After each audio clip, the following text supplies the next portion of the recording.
are back, and this is Green Mountain Mornings on 100.3 FM, AM 1490. I'm your host, Olga Peters, and my guest in the studio is Chris Mays from The Reformer. Welcome, Chris. Thank you. And before I forget, I just want to let everyone know that BCTV is here filming this segment of Green Mountain Mornings, and broadcast of Green Mountain Mornings tonight on BCTV is sponsored by Brattleboro Savings and Loan. Chris, tell us about this odor study. Well, at the last select board meeting, which was last week, the board approved a study of the wastewater treatment plant, the odor emissions coming out. Mm-hmm. And this is something they talked about during the budgeting process. It was Right. something they wanted to address. We received complaints, and so had the plant itself, and I've received complaints too. Yeah. and we were starting to follow up on it, and then they talked about it at the meeting, and they said, yeah, we're going to do this study eventually, and we're working on this odor control program, and we think it might help. So they did that in the spring and summer. They put this odor control system in place, and they said the Steve Barrett, the director of the Department of Public Works, said the number of complaints has basically dropped off. Wow. So yeah, last Monday they turned it off. They're getting ready to do this study. They're going to start it this week, and they wanted to see if some of the odors were coming through off-site, outside of the property. And I checked in with Steve yesterday, and he said they hadn't had any complaints yet. And it had been off for what, a week? Yeah, just about exactly 1 week. Monday to Monday. They should leave it off today and tomorrow in the heat. Well, I See think what happens. yeah, they're gonna leave it off, I think, for at least a week. That's how long they expect the study to take. So then they'll see if it's working, and yeah. So basically, if I understand you correctly, what they're testing is a current system they have in place. They want to see if it works well enough? Yeah. Okay. So are they looking, depending on the results of the study, are they looking to invest further in odor control? Or, what's the point of testing something that seems to be working, I guess, is my question. They basically want to confirm that it's working, and that Okay. that their system is working. Okay. But if it isn't, they plan to make changes. It's budgeted. So Mm-hmm. And just again for clarification, this odor study is really just checking what escapes into the air. It's not necessarily checking what's being released back into the river, that kind of thing. yeah. So when you were receiving complaints about the odor study, did you notice if they came from a certain section of town? Like, is there one section of town that gets hit by the smells worse than others, or? No, I didn't. We just had a few emails, and yeah. Mm-hmm. Yeah, when I was at the Commons is when I received them. And when I say I should say the Commons. And they came mostly from Morningside is where the complaints happened to come from. So I didn't know if there was something geological that was keeping the odors in one certain place in town or what. Yeah. During the meeting, Steve told the public, if you smell, if you're noticing odors, let us know, because it's kind of important to the study process. Right. Right. Yeah. So it'll be interesting to check back with him in a week or so and see how everything went. Mm-hmm. And they're having an outside contractor do the test, right? Yep, an engineer is going to be doing it. Okay. Yeah. Wow. In the few minutes we have before we have to go to break, I'm curious, you covered a story in Guilford around Planned Parenthood and the midterm elections? Yeah, someone from Planned Parenthood of New England. She works in Vermont primarily. She came down and she was training a few local women, 4 local women, about they were going to go canvassing at the Brattleboro Housing Partnerships properties, Hmm. Moore Court and Ledgewood, and they were going to be talking to folks about. They were basically asking people to sign up to become part of this action fund, Okay. and then the action fund will recommend candidates Ah. later on. Okay. And there's all these nuances about, Planned Parenthood itself can't really mess around with the electoral process, but Probably because it's a nonprofit, I think. yeah, but Yeah. this other social Like a pack. organization, yeah, the PAC is affiliated with this social organization, which is the Action Fund, and Mm-hmm. and they'll recommend candidates. So they were careful to say, we're not going to go around telling people who to vote for today, but to sign up, and we'll let you know who aligns with our mission here at Planned Parenthood. And Mm-hmm. yeah, the woman from Planned Parenthood said, we're going to really, go hard in this midterm election, and they she talked about, you know, she suggested there was complacency in the 2016 election, Hmm. and Veranda Porch of Guilford, she's a well-known poet Mm-hmm. here. She kind of she didn't agree with that assessment, and she said, people really care and around here, and what happened around the country and maybe other parts of Vermont wasn't necessarily the case here in Windham County. Mm-hmm.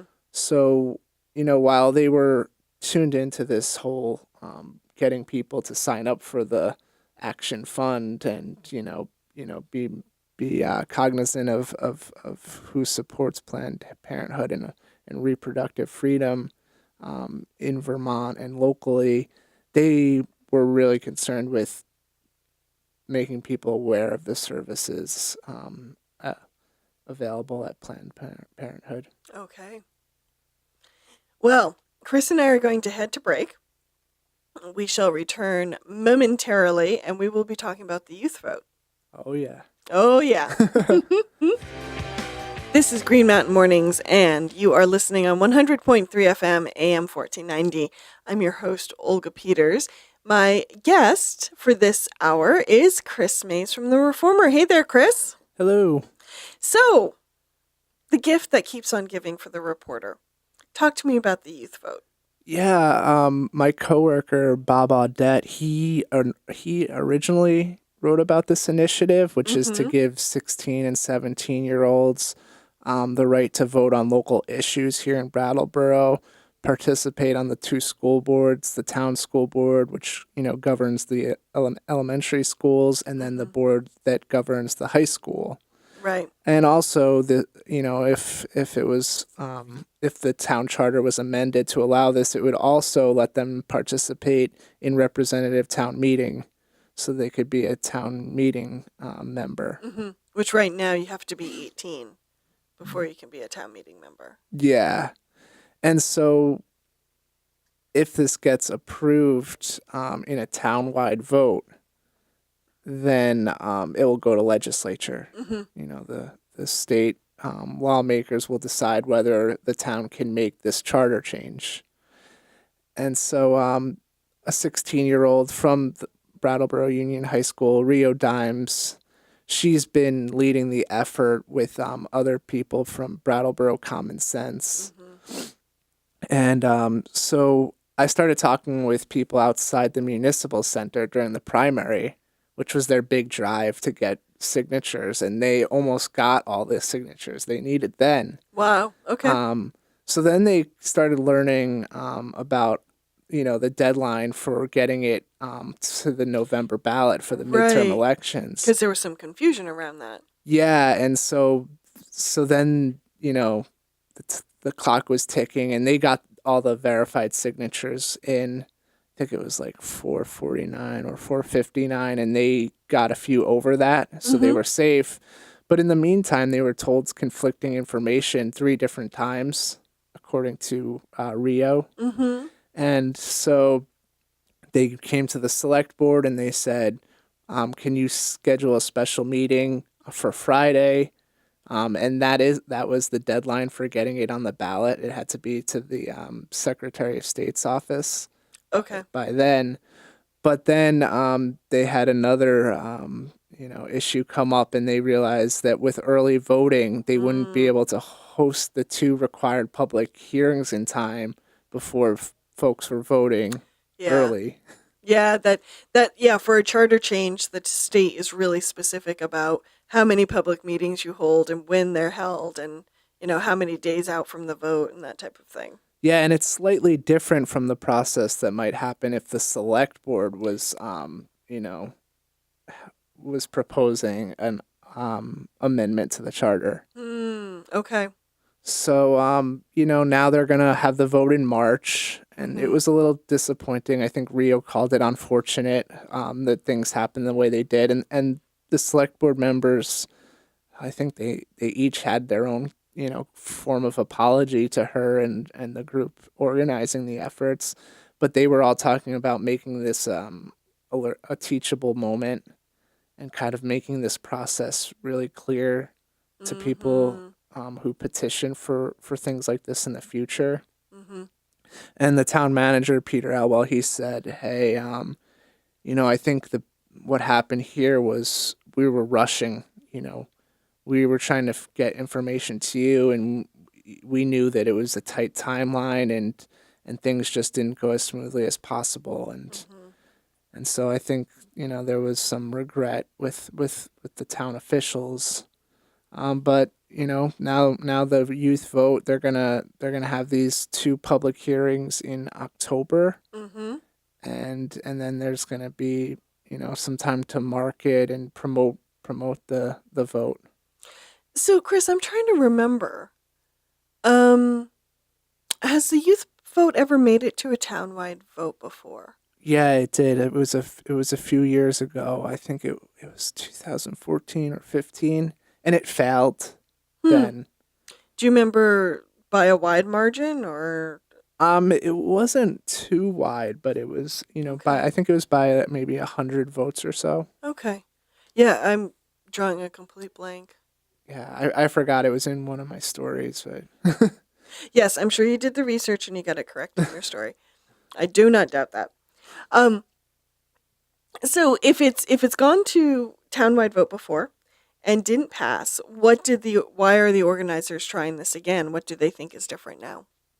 um, I I think they just, I know Rio feels very strongly that 16 and 17-year-olds are participating in a democratic society. She said, "We drive on the roads. Mm-hmm.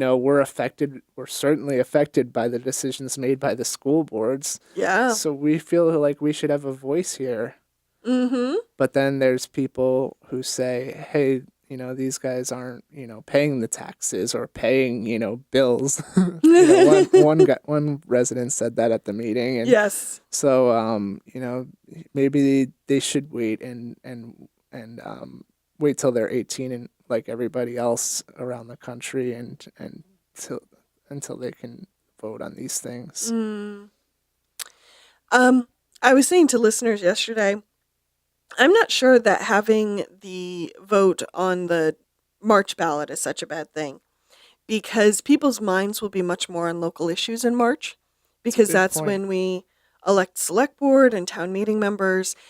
And I think they're going to have more time, especially with the public hearings, to really, if they're smart, the organizers, to really kind of get out in the community and do some outreach and some education, which I'm trying to think of past efforts. I don't know how well that part of the process went. I just don't remember. Mhm. Um, so this could be a silver lining.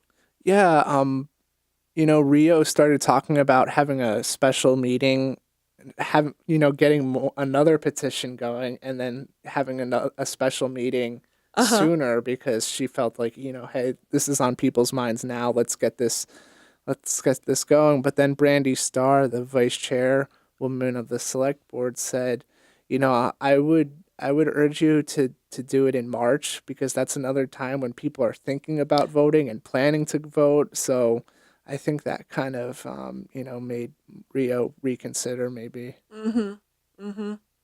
Now, I don't know if you've had a chance to talk to the Secretary of State about this. I have, and basically the question I put to them was, their election expert was, is this even possible? Or if because the federal law says one thing, 18, we don't have a chance with the youth vote. And he basically said, technically there's nothing in the law that says the town can't make this charter change. However, it will have to go before, and this was his caveat. He says, however, it has to go before the state legislature because they have to approve all charter changes for all towns. And the state legislature may not be comfortable with it, or they may have other legal reasoning not to move forward with it.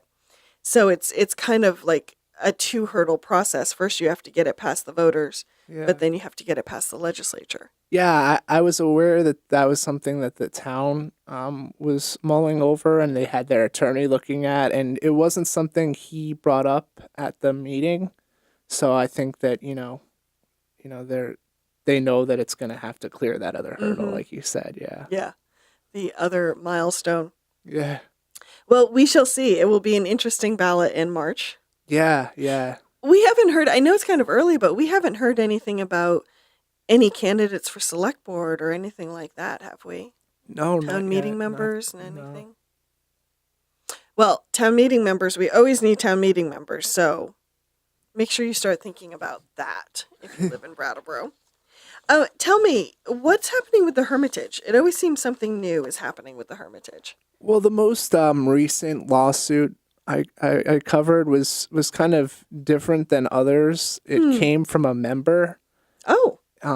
It came from a couple. They were members, and they had a deal going on where if they invested $100,000, they could get $5,000 for credits to their house account at the private ski resort at Haystack.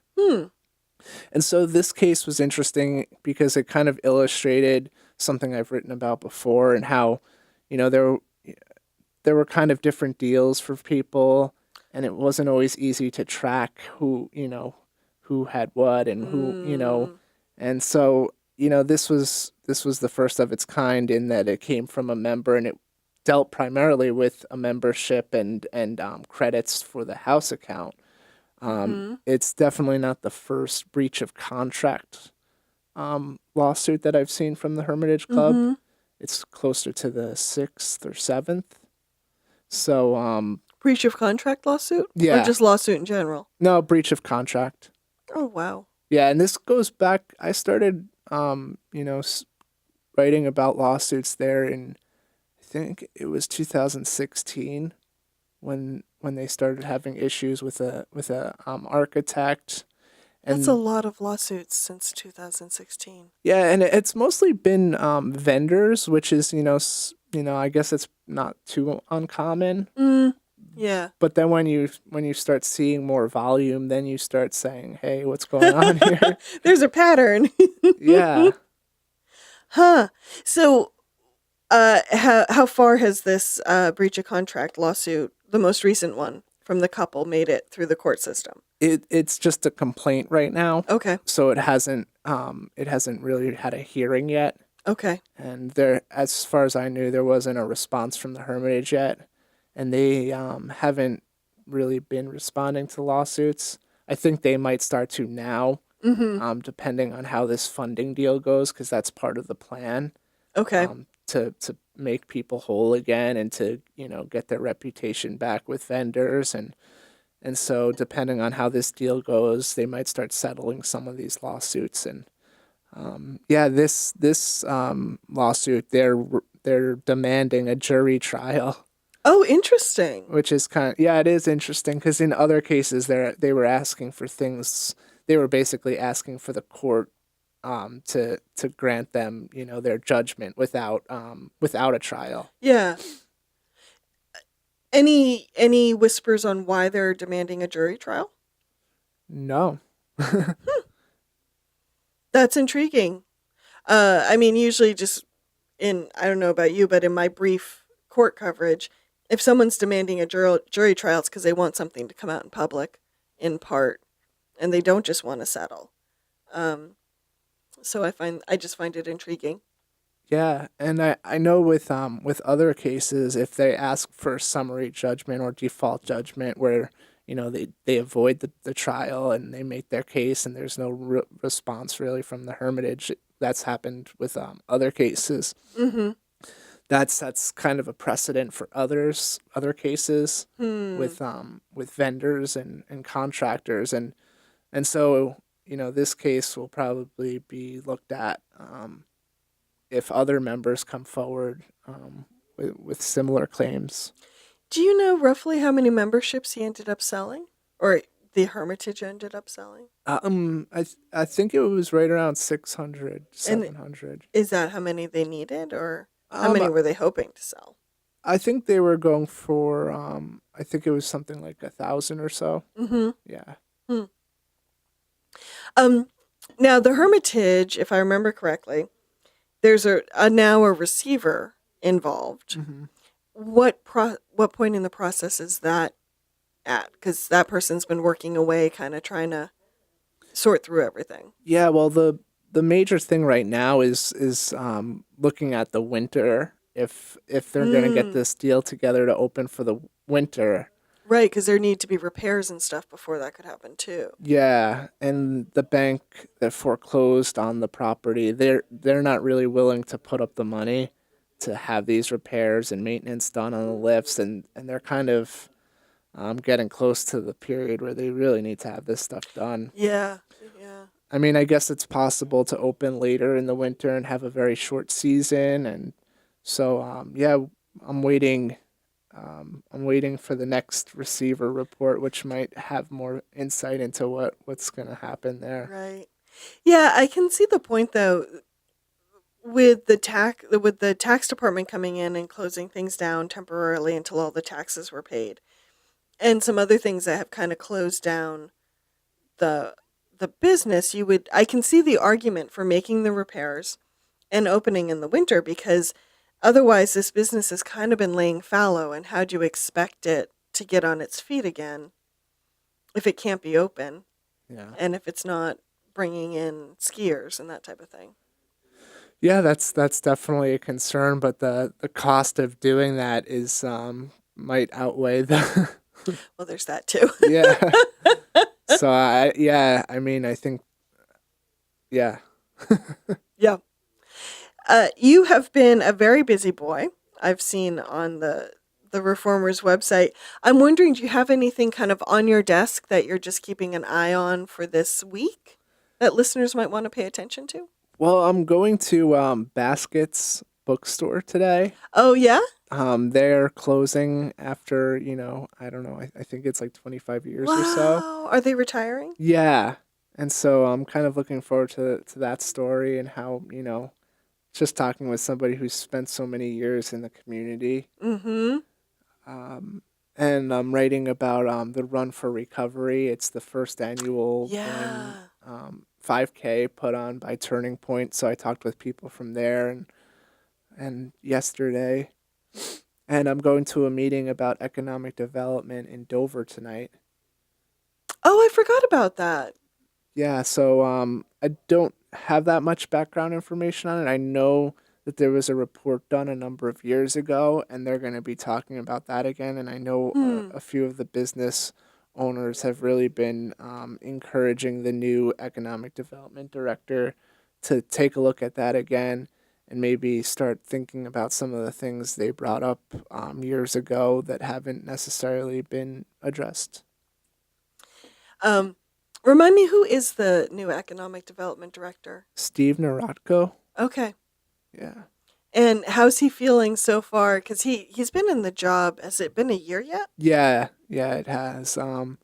Yeah, I talked with him a few months ago, and he had a lot of different initiatives going on, and right now there are some interesting things going on. They're Mm-hmm. talking about maybe having a skate park with some recreation, uh, um, and they're also talking about the National Forest Service came into town, and they're looking at backcountry trails for skiing and Oh, biking. wow. Okay. And that's another meeting I think I'm going to hopefully get to on Thursday, where they're going to talk about what do we do now that, they got the okay to do some of the trails, but now it's going to be a lot of work. So now they're going to need to call for a lot of volunteers. But there has been, I think there's been a lot of interest from people, a lot of support for backcountry skiing. There's a lot of people who split board and cross country ski, and they want access to these areas, and Yeah. so it'll take a lot of work, a lot of clearing and Mm-hmm. and working with the Forest Service. But And any other developments since Dover has moved forward with, I guess ban is the best word, marijuana in the town, like dispensaries and that type of thing. Any fallout, any follow up from that? I haven't heard anything. I bumped into the police chief on Saturday at an event, Mm-hmm. um, and he didn't say anything.